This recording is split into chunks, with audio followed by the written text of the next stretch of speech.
USA में इतनी सारी पब्लिक और प्राइवेट यूनिवर्सिटीज हैं, क्या डिफरेंस है? एक राइट चॉइस क्या है? स्टूडेंट्स को पब्लिक यूनिवर्सिटी में जाना चाहिए या फिर प्राइवेट यूनिवर्सिटी में? इसके अलावा क्या क्या एलिजिबिलिटी रिक्वायरमेंट्स है यूएसए में एडमिशन लेने के लिए?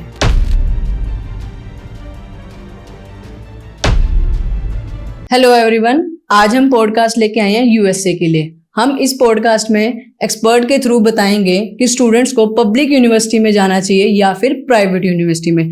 पब्लिक और प्राइवेट यूनिवर्सिटी के क्या बेनिफिट्स है और क्या डिफरेंस है। मैं वेलकम करती हूँ अपने एक्सपर्ट का, जो आपको बताएंगे कि हमें कौन कौन सी यूनिवर्सिटीज में जाना चाहिए। Hello ma'am, thanks for inviting me. USA में इतनी सारी पब्लिक और प्राइवेट यूनिवर्सिटीज है, क्या डिफरेंस है उसमें? So before we get into this topic, हम अपना एक डिसीजन बना ले कि प्राइवेट या फिर पब्लिक।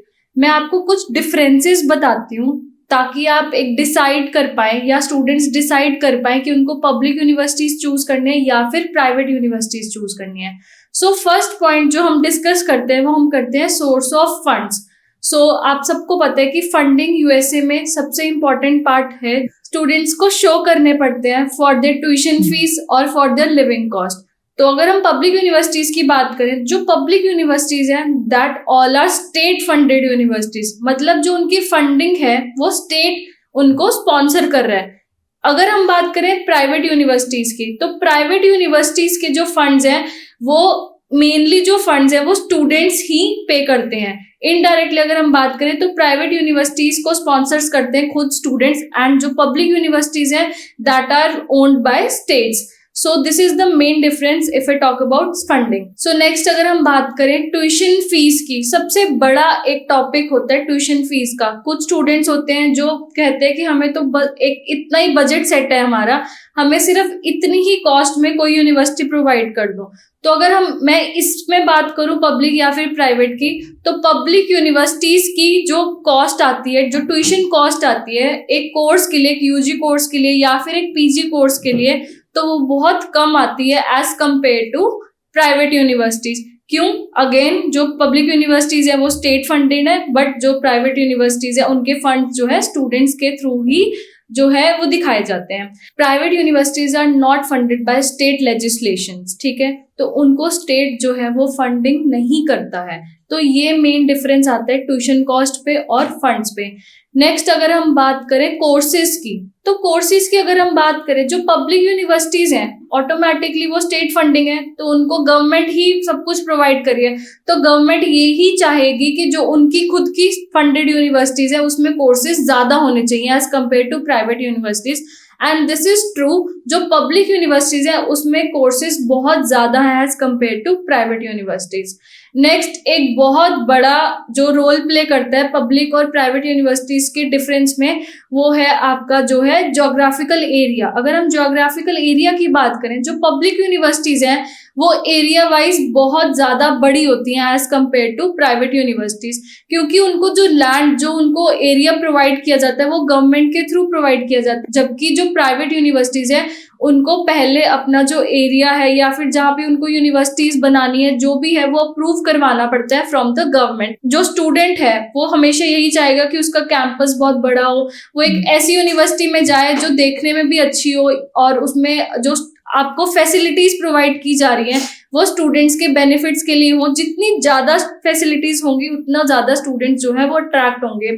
एक एग्जांपल लेते हैं यहाँ पे पेन स्टेट यूनिवर्सिटी का। पेन स्टेट यूनिवर्सिटी जो स्टेट यूनिवर्सिटी है, ये एक ऐसा एग्जाम्पल है जो कि यूएसए की बहुत बड़ी यूनिवर्सिटीज में आता है।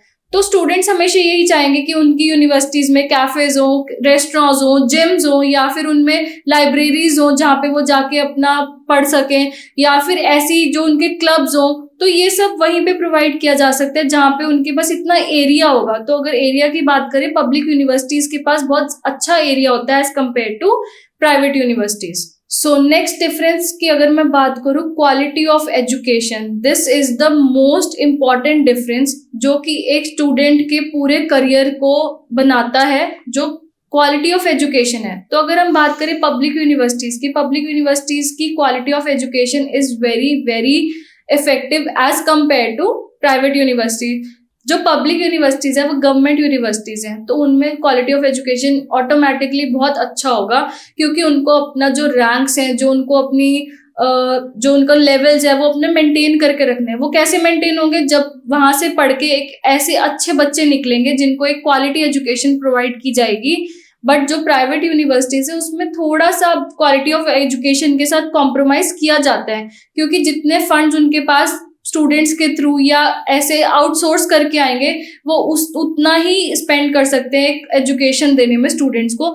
जबकि पब्लिक यूनिवर्सिटीज गवर्नमेंट यूनिवर्सिटीज हैं, तो गवर्नमेंट उसको एजुकेशन देने में या उसको अपने जो फंड्स है वो एजुकेशन पे स्पेंड करने में ज्यादा बिलीव करेगी। एक राइट चॉइस क्या है? स्टूडेंट्स को पब्लिक यूनिवर्सिटी में जाना चाहिए या फिर प्राइवेट यूनिवर्सिटी में? इस क्वेश्चन का आंसर मैं स्टूडेंट्स को कहूंगी कि वो खुद अपने लिए चूज करें, क्योंकि एक राइट यूनिवर्सिटी वही यूनिवर्सिटी है जिसमें स्टूडेंट के लिए उनके प्रेफर्ड कोर्सेज मिल रहे हैं। कुछ स्टूडेंट्स की चॉइस होती है कि उनको लो ट्यूशन फीस वाली यूनिवर्सिटी चाहिए, या कुछ स्टूडेंट्स की चॉइस होती है कि उनको स्पोर्ट्स एक्टिविटीज में उनका इंटरेस्ट होता है, तो उनको ऐसी यूनिवर्सिटीज चाहिए जो स्पोर्ट्स बैकग्राउंड से स्टूडेंट्स को कंसीडर ज्यादा करती हैं, जहाँ पे स्पोर्ट एक्टिविटीज को एनहांस किया जाता है, उनको प्रायोरिटी दी जाती है। तो इस क्वेश्चन का आंसर खुद स्टूडेंट्स के पास होना चाहिए। बिफोर चूजिंग द यूनिवर्सिटी मेरी स्टूडेंट से यही रिक्वेस्ट है कि वो जो भी यूनिवर्सिटी चूज कर रहे हैं, जिस भी यूनिवर्सिटीज को शॉर्टलिस्ट कर रहे हैं, वो जरूर अपने एंड से हर यूनिवर्सिटी के बारे में रिसर्च करें, उनकी क्या प्रेफरेंसेस हैं, और जो यूनिवर्सिटी वो चूज कर रहे हैं क्या वो उनकी प्रेफरेंसेस को फुलफिल कर भी रही है या नहीं कर रही है। तो जो उनकी ट्यूशन फीस है या जो उनकी मतलब एक्टिविटीज है या जो भी उनको कुछ भी उनको फैसिलिटीज चाहिए वो उस यूनिवर्सिटीज में है। सबसे इम्पॉर्टेंट एक और चीज आती है जो है कोर्सेज। जो कोर्स उनको चूज करना है, क्या यूनिवर्सिटी उस कोर्स को ऑफर कर रही है, अगर वो उस कोर्स को ऑफर कर रहे हैं तो उस कोर्स की रैंकिंग क्या है, मतलब जो स्टूडेंट पास आउट होंगे तो क्या उनको वो रजिस्टर्ड कोर्सेज मिलेंगे, क्या वो उनका बेनिफिट क्या होगा उनको जो वो कोर्सेज करके निकलेंगे बाहर। इसके अलावा क्या क्या एलिजिबिलिटी रिक्वायरमेंट्स है यूएसए में एडमिशन लेने के लिए?